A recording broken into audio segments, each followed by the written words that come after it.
Hola, ¿cómo estás? Yo soy Flavia Nieto, soy la coordinadora de infancias y la organizadora de este congreso, este primer congreso de crianza respetuosa. Te voy a estar invitando ahora a mi ponencia que se llama Cómo educar sin gritos ni castigos, y te voy a estar agradeciendo ahora haber llegado hasta esta instancia, haber confiado en este evento. El objetivo principal ha sido hacer llegar toda esta información que a mí me ha servido, me sigue sirviendo en mi maternidad. Yo soy mamá de Dante, que tiene 8 años, y de Felipe, que tiene 6. Y la idea es poder llegar toda esta información principalmente de la mano de todos estos exponentes cordobeses que tienen muchísima experiencia y tienen un trato tan amoroso para con las personas que me parecía que no podíamos dejarlos afuera. Han quedado muchos afuera también, igualmente, muchos temas han quedado afuera. He seleccionado algunos solamente como para que tuviéramos la oportunidad de escucharlos y de que no fuera tan largo, pero la idea es que puedas llevarte a partir de este congreso y a partir de todo este evento información no tan solo valiosa, sino que también sea un puntapié y que sea un comienzo para una búsqueda personal. Yo lo que siempre hablo y digo es que no hay un manual, no existe un manual de crianza, no existe un manual para la vida. Entonces la idea es que no se tome literal absolutamente todo como si fuera verdad, sino todo lo contrario, que sea para empezar a generar un cambio, para empezar a preguntarnos, empezar a investigar, a criticar y empezar así un camino propio, cada uno desde su contexto, desde su experiencia, de sus necesidades, y todo a favor de las infancias. Así que te agradezco que hayas llegado hasta esta instancia. Recuerda también que podés solicitar tu certificado si te hace falta. Haces el pedido del certificado por la asistencia del Congreso. Dicho esto, entonces, le doy comienzo a esta ponencia y como seguramente has podido detectar, el eje principal de todas las ponencias es poder ver un poco más este mundo de la primera infancia y a recordar un poco también este mundo de la primera infancia que todos hemos atravesado y que por ahí, por la lógica, por utilizar tanto la mente, nos hemos olvidado un poco de todo eso, y poder volver a reconectar con esa parte.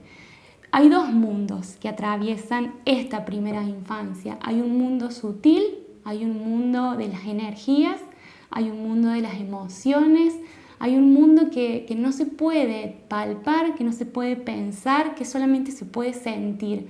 Entonces, todas las herramientas que te hemos brindado a través de este congreso es para que puedas volver a reconectar con ese mundo sutil que todavía nosotros también lo tenemos un poco ahí, un poco olvidado o un poco perdido por ahí adentro, pero a través de todas las herramientas que todos los profesionales te han ido compartiendo, seguramente algo han despertado y a partir de ahí que puedas volver a conectar.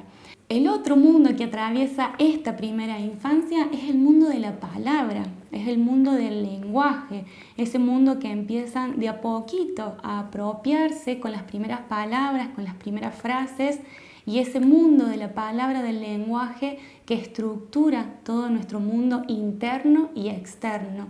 Y a ese mundo sí nosotros somos un canal, nosotros los adultos somos ese canal para poder empezar a expresar y a poner en palabras y a ser consciente lo que va sucediendo, lo que van viviendo las infancias y de la importancia que tienen las palabras. Porque esa palabra entonces lo que nos permite es tener esta coherencia que seguramente has escuchado varias veces en las ponencias, esta coherencia entre lo que siento, pienso y hago. Entonces, ¿cómo podemos acompañar ese proceso de aprendizaje de las infancias para que ellos y ellas puedan empezar a expresar lo que sienten, lo que necesitan, lo que van atravesando, y de esa manera generar otro tipo de vínculo? Acá lo que pretendemos, de nuevo, como te decía, no es que sea un manual, que sea una sola única manera de vincularnos, sino todo lo contrario, empezar a entender de que cada niño un mundo, cada familia un mundo, Y es por eso tan importante que vos puedas generar este cambio, este proceso desde tu lugar, desde tu contexto, desde tus experiencias, desde tus necesidades y a partir de ahí empezar a hacer ese camino. Yo lo que te propongo también es poder entender que todo esto es un proceso. Y acá me voy metiendo en el tema, yo te voy a ir proponiendo en esta ponencia 3 temas principales, pero todo sigue ligado a lo mismo, entender de que es un proceso de aprendizaje continuo y como todo proceso son 3 pasos para adelante, 2 para atrás y volver a empezar. Y en ese proceso también entender de que no somos perfectas, de que nos equivocamos, de que podemos pedir disculpas, pero que parte de todos esos errores también es parte de ese aprendizaje y de esa manera entonces empezar a tener este vínculo desde la emoción, desde el sentir con los niños y las niñas y empezar a entender este mundo infantil, entendiéndolo no desde una lógica adulta, sino desde nuestro sentir, desde su sentir, a través de las emociones. Entonces, para empezar, entendiendo entonces que en esta primera infancia, más o menos que comprende entre los 0 a los 7 años, más o menos, y siempre con las edades hay que tener cuidado por esa razón, como te digo, porque cada niño es un mundo, cada uno va a tener sus procesos según sus contextos, según su historia, pero en esa primera infancia, por lo general, las características más grandes que tiene la primera infancia es que son 100% emocionales y son 100% presentes. Los niños y las niñas en la primera infancia viven en el presente, no tienen en su cabeza esta lógica del tiempo, no saben qué día es, qué hora es, qué pasó ayer, qué va a pasar mañana, qué quiere decir diciembre, qué quiere decir julio, no saben todavía en su lógica qué es lo que va sucediendo con el tiempo. Entonces todo lo que va ocurriendo y la importancia que le dan al presente es 100%. Entonces para poder empezar a comprender y a conectar con ellos desde ese lugar, es también empezar a vivir nosotros desde ese lugar, porque nosotros estamos todo el tiempo en esta lógica adulta del ayer, mañana, pasado, el año que viene, lo que me pasó cuando era chica y hacemos todo este cambio y las emociones también nuestras son esa montaña rusa y si podemos volver a conectar desde ese presente de lo que está sucediendo ahora en este momento, entonces va a ser mucho más fácil poder conectar con ellos. Van sucediendo situaciones de repente, situaciones de desborde generalmente, ¿no? Que son los momentos en los que no sabemos cómo responder y ahí nos gustaría tener un manual en la mano para que nos pueda decir qué hacer o cómo actuar en cada situación, pero bueno, como no existe eso, por lo general en esas situaciones de desbordes, yo siempre lo que los invito es a poder entender esa situación como el final de una película. Porque de repente hacemos foco en ese comportamiento, en lo que ese niño hace y no hacemos foco en lo que ese niño o esa niña siente. Entonces este es el cambio de paradigma, este es el cambio que estamos proponiendo desde aquí, es un cambio de mirada.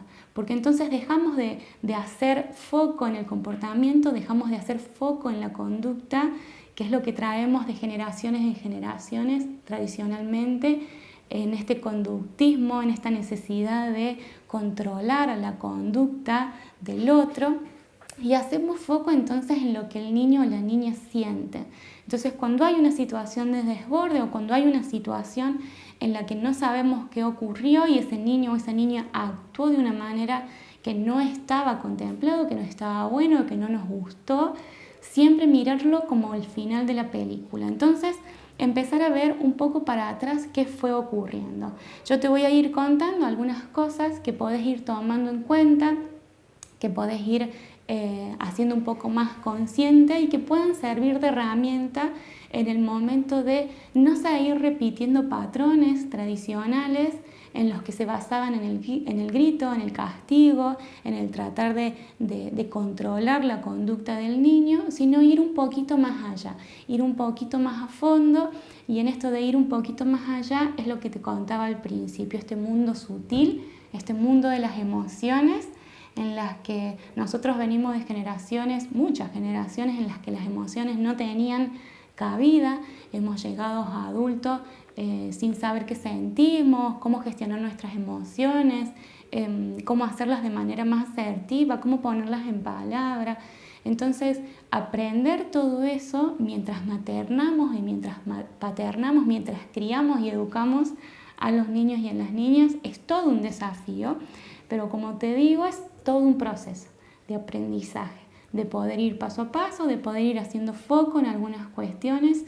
Todas las herramientas que te hemos ido compartiendo en el Congreso son muchas de las herramientas con las que yo me he ido atravesando y encontrando en el camino de la maternidad ya hace 8 años, y seguramente algunas no te han ido resonando o no son de suma importancia en este momento, y ese es el foco al que voy, porque esto es un proceso completamente individual. Yo trabajo tanto con crianza respetuosa como con educación emocional, y ambas trabajan con el proceso de autorreflexión.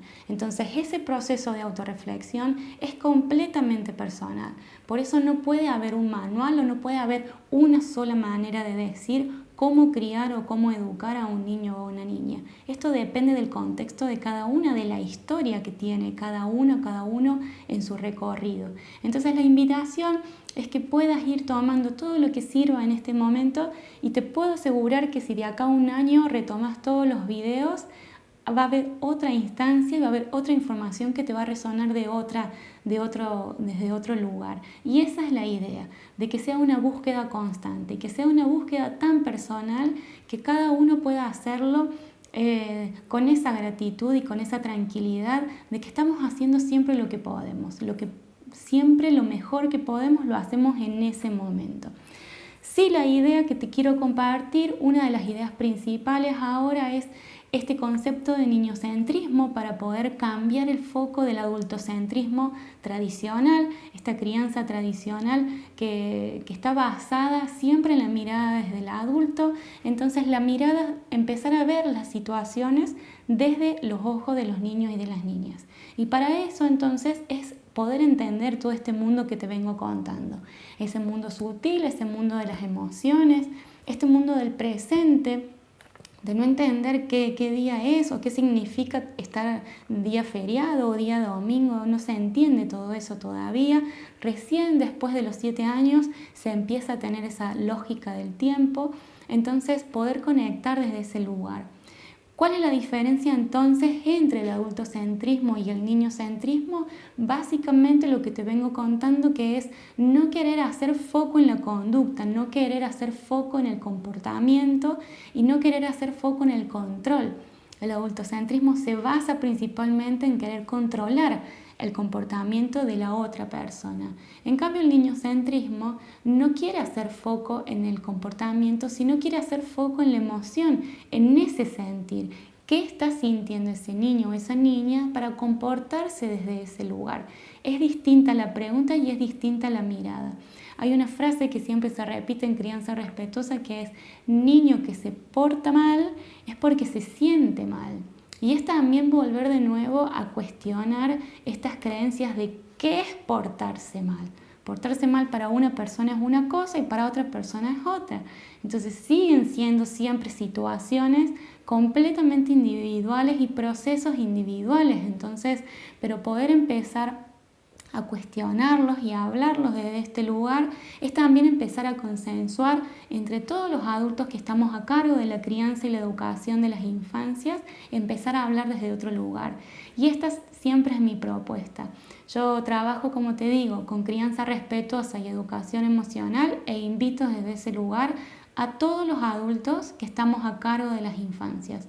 Madres, padres, docentes, cuidadores, abuelas, abuelos, tías, tíos, todos los adultos que estamos atravesados por la primera infancia y que necesitamos sí o sí hacer ese cambio.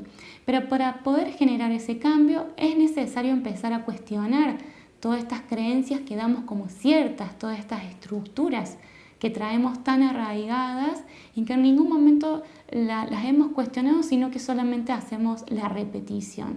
Por eso también el proceso de autorreflexión es a veces muy difícil, porque en la vorágine en la que vivimos, con el trabajo, con todas las obligaciones que tenemos, tomarnos el tiempo de poder hacer un proceso autorreflexivo lleva también su tiempo. Pero también es importante entender, y espero que puedas haber recabado toda esa información a través de todos estos profesionales que te he acercado, que hay solamente con algunas herramientas muy cortitas, muy concisas, que incluso te voy a ir contando también ahora, es solamente tomarte un tiempito en el día, un ratito, y hacerlo y poder hacerlo consciente, poder hacer consciente estas prácticas que hacemos como innata, estas reacciones automáticas que empezamos a tener todo el tiempo a través de que nuestros niños empiezan a crecer y que si no nos tomamos el tiempo de poder cuestionarlas, seguimos repitiendo y las situaciones siguen haciéndose como una bola de nieve. Entonces frenar, empezar a mirarnos y empezar a mirarnos, siempre digo también, sin la culpa y sin la autoexigencia, que es lo más difícil de todo, porque todos atravesamos la maternidad y la paternidad principalmente cargado de una mochila de culpa y de autoexigencia muy grande. Hay mucha presión social, pero también hay mucha información en este momento que anda circulando, como la que te estoy acercando, y que es necesaria entonces poder hacernos cargo y hacernos responsables de que somos nosotros los que podemos generar el cambio. Entonces, a partir de ese cambio, que es lo que te cuento, empezamos a dejar el adultocentrismo de lado, porque el adultocentrismo también hace mucho foco en la culpa, en esto de entender de que siempre es culpa del otro, siempre es culpa de este niño que no se queda quieto o que no grita, es culpa de mi trabajo, es culpa de mi jefe, es culpa de la lluvia, siempre es culpa externa y no me hago cargo yo, no me hago responsable. Entonces, hacer foco desde el niñocentrismo en la crianza y en la educación es empezar a hacerme responsable de las cosas que hago y dejo de hacer, de las cosas que digo y dejo de hacer. Pero hacerlo desde ese lugar de responsabilidad es poder hacerlo también mirándome con ese amor propio y con ese cariño propio por mi historia. La otra característica que atraviesa el adultocentrismo, y es acá la idea de empezar a cambiar este paradigma y esta idea de crianza, son los castigos, los gritos y toda esta idea de que entonces a través de todo este miedo que se le genera a la infancia, entonces se educa. Esto viene a contrapartida con el niñocentrismo, que no es a través de los castigos o de los gritos que vamos a educar, sino a través de la palabra, como te decía al principio, de poder explicar qué va sucediendo. Si yo puedo poner en palabras las situaciones, puedo empezar a entender de que todo el aprendizaje que va teniendo ese niño o esa niña es parte esperable de su crecimiento, de su apropiación del mundo. Están conociendo el mundo, están conociendo su cuerpo, ese cuerpo que en 7 años cambia muchísimo, ese movimiento que va teniendo también y ese aprendizaje que tienen día a día. Entonces, cuando yo puedo empezar a ver todas esas situaciones desde esa mirada, es empezar a entender de que muchísimas de las situaciones que creemos que hacen a propósito, y que es algo también que traemos muy arraigado del adultocentrismo, no tienen la lógica capaz, su cerebro todavía no está desarrollado para tener una lógica capaz de inventar situaciones para solamente generar conflicto o desbordes emocionales, sino que todo lo que hacen, todo lo que dicen, todas sus respuestas están atadas a las emociones. Es la única manera que ellos tienen de estar comunicándose con nosotros. Por eso es tan importante que nosotros podamos poner en palabras lo que van sintiendo y a partir de ahí generar una conducta que sea más amable, más respetuosa. Si queremos que los niños o las niñas sean respetuosos, tenemos que ser respetuosos nosotros. Si nosotros queremos que sean amables, tenemos que ser más amables nosotros. No hay otra manera de educar que no sea desde ese lugar. Esta idea que también tenemos, que si le hacemos un discurso de media hora diciéndole todas las cosas que debería hacer, lo van a entender y sin empezar a entender de que están mirándonos todo el tiempo nos observan observan absolutamente todo lo que hacemos. Entonces, si nosotros queremos generar un cambio, el cambio tiene que empezar sí o sí por nosotros. Esta idea incluso que perpetuamos de tenés que pedir permiso, tenés que decir gracias, ¿cómo se dice? Y nunca nos escucharon a nosotros pedir disculpas, nunca nos escucharon a nosotros decir gracias. Entonces es ahí donde empezamos a hacer foco en, a ver, ¿qué estoy haciendo yo para que mi hijo, para que mi hija reaccione de esa manera, me responda desde ese lugar? Es empezar a hacerme cargo de nuevo, no es pararme desde la víctima, porque la culpa lo que hace es pararme a mí con ese personaje de víctima, de que el otro es el que me hace cosas, sino todo lo contrario, es sacarme todo ese personaje y empezar a hacerme cargo. Me hago responsable de lo que hago y de lo que digo. Pero como te digo, entonces todo ese proceso lleva su tiempo, pero es entendible también de que lo podamos empezar a disfrutar habiendo también en el desarrollo de mi hijo, de mi hija, que también él y ella van creciendo a través de ese aprendizaje que yo voy teniendo. Es una satisfacción doble que voy teniendo. Esa es la propuesta, empezar a cambiar esa mirada, empezar a hacer foco entonces en el sentir. ¿Cuál es la diferencia para cerrar esta primera idea? Es que entonces el adultocentrismo hace mucho foco en la educación a través del miedo. Lo que yo genero entonces y lo que yo pretendo es que ese niño o esa niña que está sentado o parado ahí adelante mío y yo con el dedo le digo, como si yo supiera todo cuando no sabemos nada, pero yo estoy ahí diciéndole lo que tiene que hacer o lo que tiene que sentir y encima le digo que se tiene que ir a sentar a pensar. Cuando un niño de 2 o 3 años no puede sentarse a pensar, ¿qué puede pensar un niño de 2 o 3 años? Si yo te estoy contando que hasta los 7 son 100% emocionales, la lógica adulta empieza a aparecer recién a partir de ahí con algunas cuestiones como el tiempo. Entonces no hay manera de poder hacer un tipo de educación respetuosa si lo hacemos desde ese lugar. Si nos paramos del niñocentrismo, si nos paramos y empezamos a mirar las situaciones con la mirada entonces de los niños y de las niñas, lo que vamos a generar entonces es confianza y seguridad.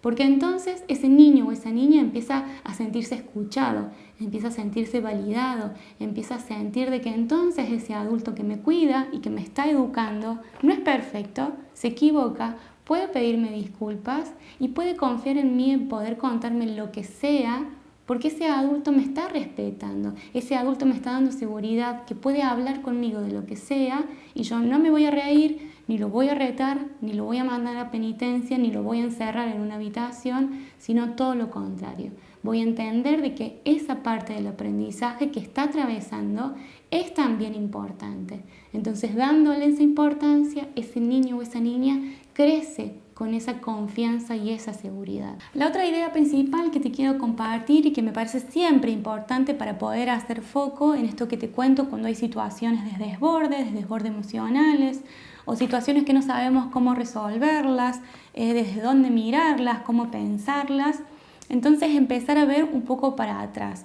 ¿Qué ocurrió antes para que llegáramos a esto que de repente pasó y explotó?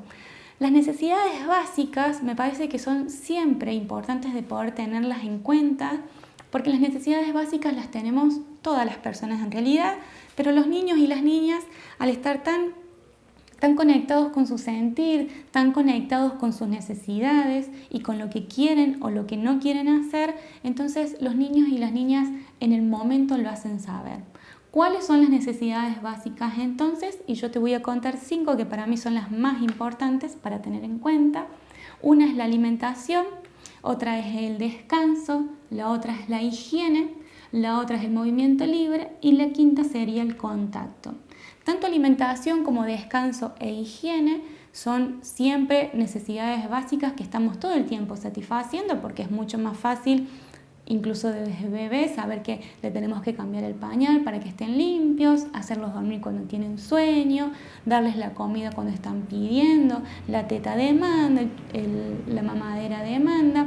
Entonces, cuando van creciendo, hay algunas cuestiones como el movimiento libre o incluso el contacto que por ahí vamos perdiendo un poco.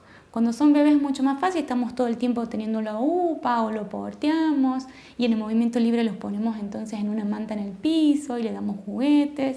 Pero por ahí cuando van creciendo a veces empezamos a perder un poco el foco, y acá es donde te hago la invitación. Sí, también empezar a entender, como te digo, que las necesidades básicas las tenemos todos, pero la diferencia es que si un niño o una niña tiene hambre, te lo va a hacer saber de la manera que mejor puede, que llorando, gritando, y si ya puede hablar, entonces te lo va a estar pidiendo que tiene hambre, tiene hambre, tiene hambre, tiene hambre, y te lo va a decir todas las veces que sea necesario.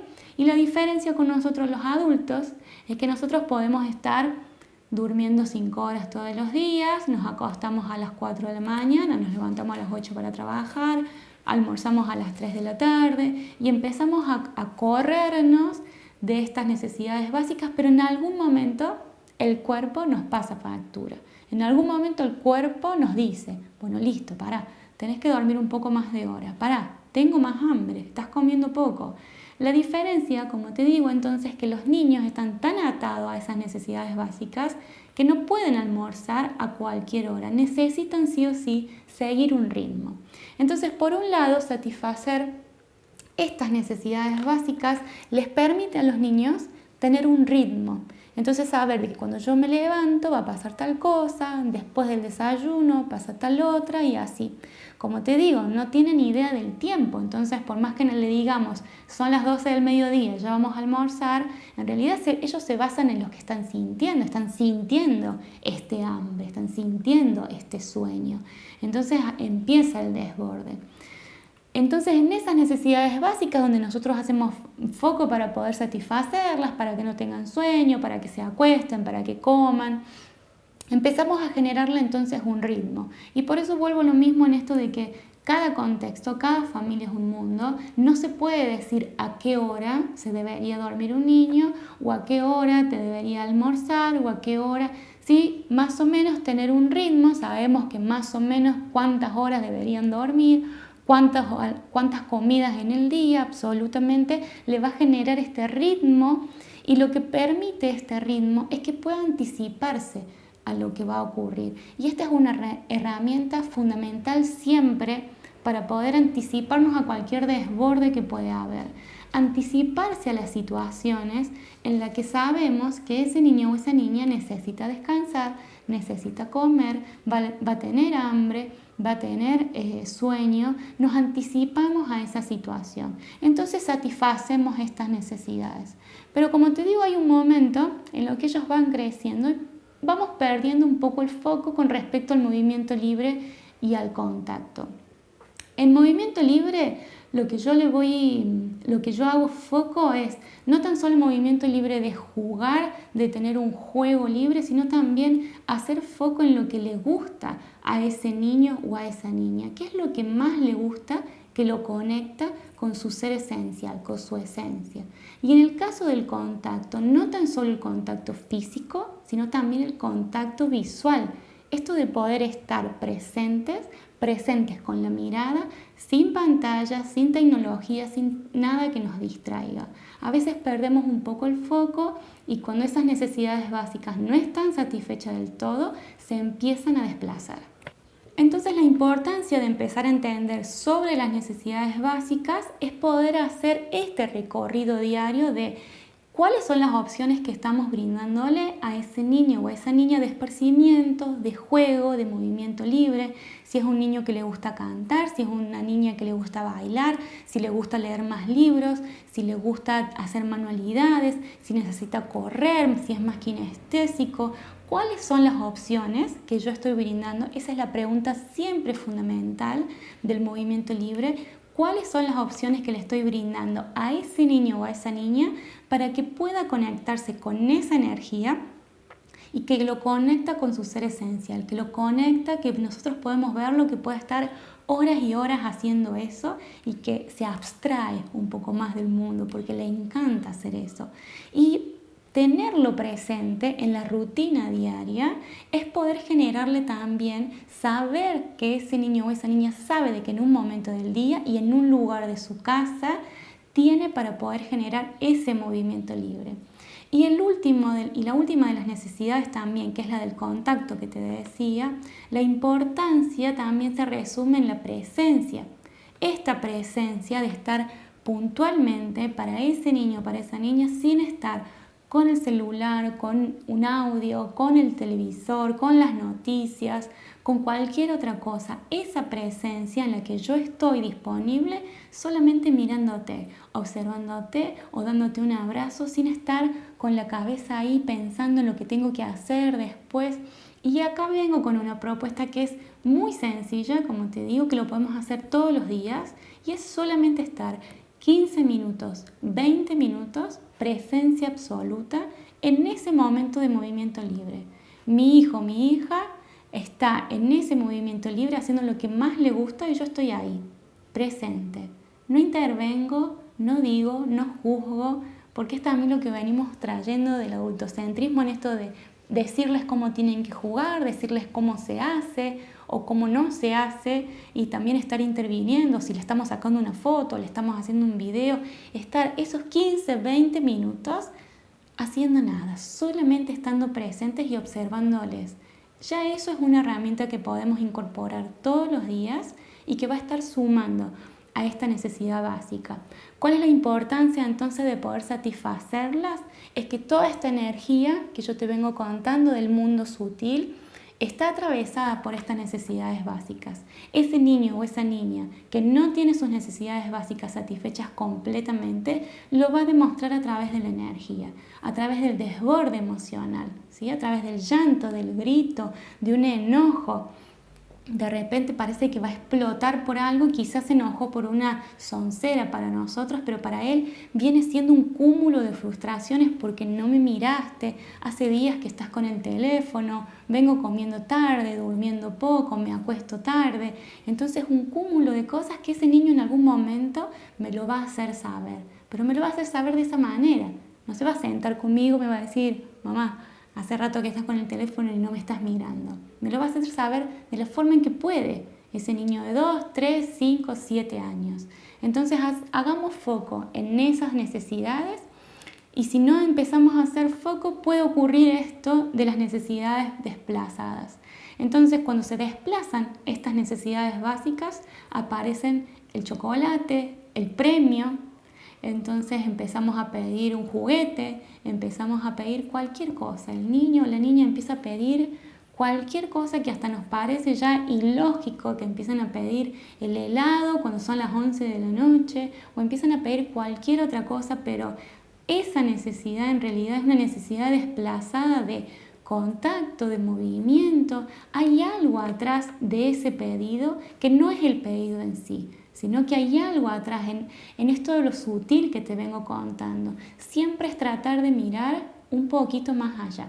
Entonces acá te cuento de mi última idea, que es lo que te quiero contar más que nada acerca de las emociones y de la educación emocional.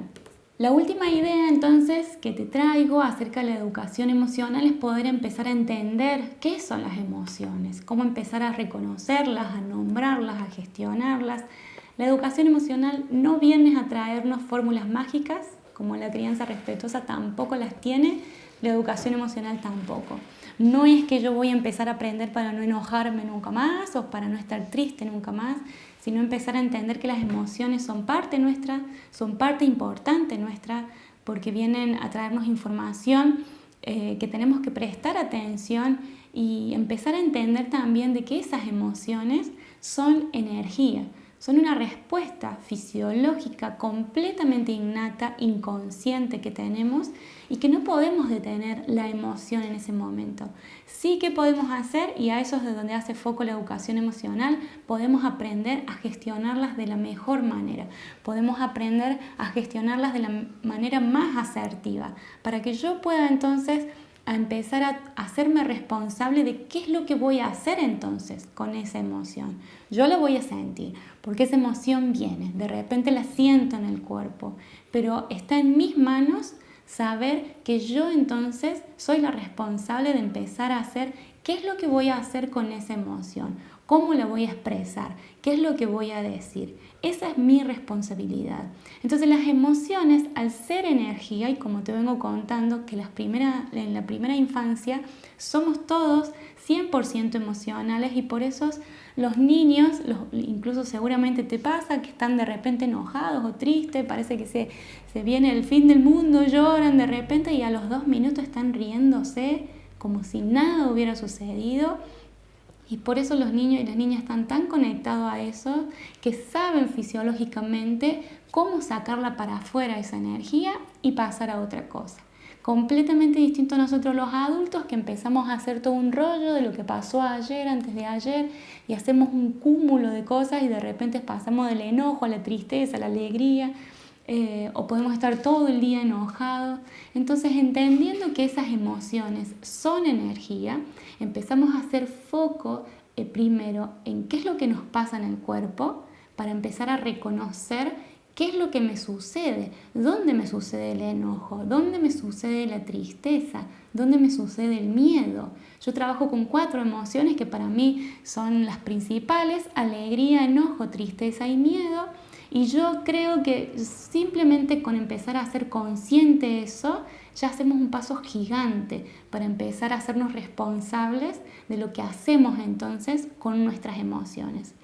Esto que yo siento en el cuerpo, reconocer lo que a mí me pasa en el cuerpo, esta energía que empiezo a sentir en el cuerpo, esta respuesta fisiológica es una respuesta que hace el cerebro a través de la amígdala que tenemos en el cerebro, y lo que hace esa amígdala es segregar hormonas a través de todo el torrente sanguíneo, y todo esas hormonas que segrega dura solamente 90 segundos en el cuerpo hasta que el cuerpo las toma. Entonces esos 90 segundos debería durar nuestro enojo, debería durar nuestra tristeza, nuestra alegría, todas las emociones deberían durar 90 segundos. Que seguramente lo has visto en los niños o las niñas, como te contaba, de repente están gritando y a los 2 segundos están riéndose como si nada, porque dejaron que el cuerpo fluyera con esa emoción y salió. Y ahí viene la diferencia con nosotros los adultos, porque ¿qué hacemos? Tenemos un pensamiento recurrente que retroalimenta esa emoción. Por eso podemos estar enojados todo el día, tristes toda una semana, con miedo todo un mes, porque tenemos ese pensamiento recurrente entonces que retroalimenta esa emoción. Entonces acá te doy esta primera clave: hagamos foco en qué estamos pensando, hagamos foco cuáles son mis pensamientos. Y una pregunta siempre que es muy fundamental es: si pudieras comerte tus pensamientos, ¿te nutrirías o te intoxicarías? Porque ahí está la clave. ¿Dónde estamos haciendo foco? ¿Qué estamos pensando? ¿Qué nos estamos diciendo todo el tiempo? ¿Qué nos decimos a nosotros mismos? A partir de ahí, yo haciendo foco en este proceso que te digo autorreflexivo, que lleva tiempo, pero cuando ya le empezás a entrenar la cabeza para empezar a hacer foco, es mucho más fácil detectar cuáles son las situaciones recurrentes en las que siempre me enojo, en las que siempre me pongo triste, cuáles son las personas, las situaciones, los lugares que siempre me generan esa emoción. Entonces yo a partir de ese proceso autorreflexivo, puedo empezar a tomar acción. ¿Qué voy a hacer entonces? ¿Qué voy a decir? ¿Sigo yendo a ese lugar? ¿Sigo generando ese vínculo que no me hace bien? Empiezo a tomar decisión y empiezo a hacerme responsable de eso. Entonces los pasos para poder empezar a prestar atención a las emociones son: reconozco primero qué me pasa en el cuerpo, le pongo un nombre para poder hacerlo consciente. Estoy alegre, estoy triste, estoy enojado, tengo miedo, y después empiezo a validar. Esto de poder empezar a validarme y empezar a darme el lugar de estar triste. Tengo todo el derecho de sentirme de esa manera, porque estoy triste, estoy enojada o esta situación me enoja. Entonces me valido y me doy el lugar. Nosotros venimos de todo este adultocentrismo que incluso nos hicieron creer que mostrarnos vulnerables frente a la gente va a hacer que la gente a propósito nos lastime, o no podemos mostrarnos con nuestras emociones así tal cual son. Y acá es donde viene el cambio de mirada. La propuesta es completamente distinta. Es empezar a generar vínculos entre nosotros y principalmente con la primera infancia a través de esa emoción. Si estoy triste, poder comunicárselo a mi hijo o a mi hija.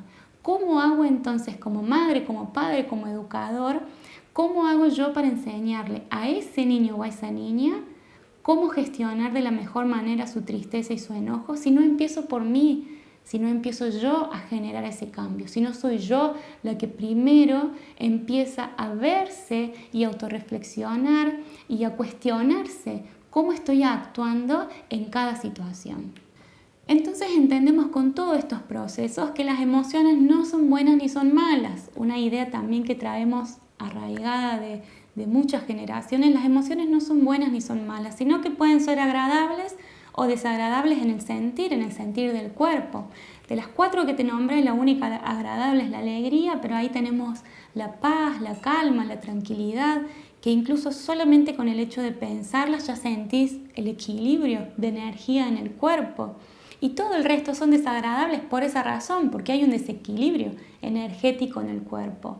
Pero por eso acá la clave es poder hacer foco entonces en qué hacemos con esas emociones, qué pensamientos estamos teniendo acerca de lo que sentimos, de las situaciones recurrentes que nos atraviesan, porque de esa manera entonces sabemos que está en nuestras manos empezar a perpetuar todo eso, empezar a generar un cambio y empezar a generarlo de a poco.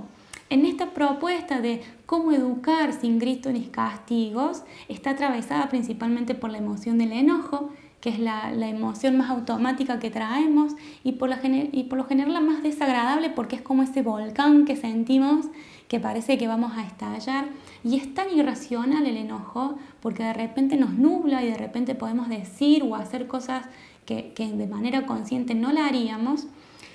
Y a la vez ese enojo, al ser esta respuesta automática y tan desagradable, también nos conecta automáticamente con lo que vivimos en nuestra primera infancia.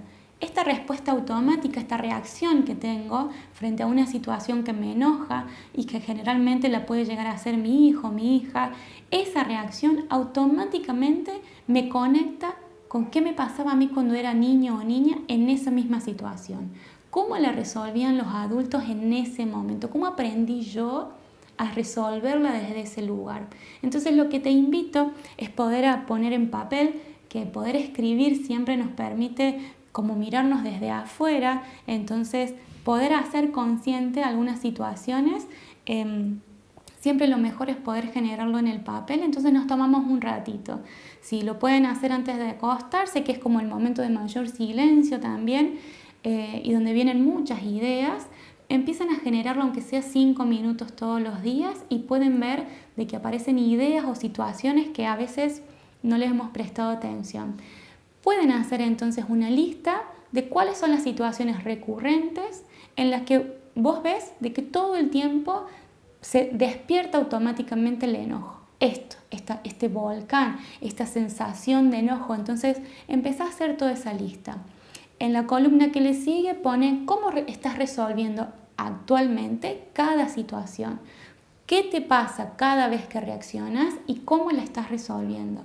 Y en la última columna, ¿cómo te gustaría empezar a resolverla? Vas a ver que a partir de eso, de poder mirarte desde afuera, la próxima vez que entiendas que ese enojo en el cuerpo solamente dura 90 segundos, entonces sabes que solamente en ese minuto y medio es poder respirar, conectar con esa energía, que se vaya y a partir de ahí tomas una decisión. La importancia entonces también de entender de que si yo no empiezo a tomar la importancia que tiene la energía en mi cuerpo, de esa emoción y de canalizarla de la mejor manera, es entender también de que esa energía en algún lugar del cuerpo va a quedar alojada y de alguna manera va a buscar salir y va a salir o con una ira incontrolable o va a salir con una enfermedad, con ese dolor de cabeza, con esa gastritis que hace un año que no te deja tomar un café, o de alguna manera va a salir, porque esa energía va a quedar alojada y va a necesitar salir. Entonces toda esta educación emocional que va a llevar su tiempo, que tiene su proceso. La idea es poder llegar a esto, poder empezar yo primero como adulto, empezar a generar todo ese cambio y de esa manera empezar a conectar con ese niño, con esa niña, desde la emoción. Para finalizar y para poder cerrar entonces, la idea de todo esto es poder entender de que las primeras infancias, los niños y las niñas no necesitan adultos perfectos. No necesitan madres o padres que sepan absolutamente nada, sino que necesitan a adultos vulnerables, conectados con la emoción. Es muy importante empezar a hacer foco en lo que sentimos, empezar a conectar desde ese lugar. Desde ahí vamos a empezar a cambiar todo esto. Muchísimas gracias por acompañarme.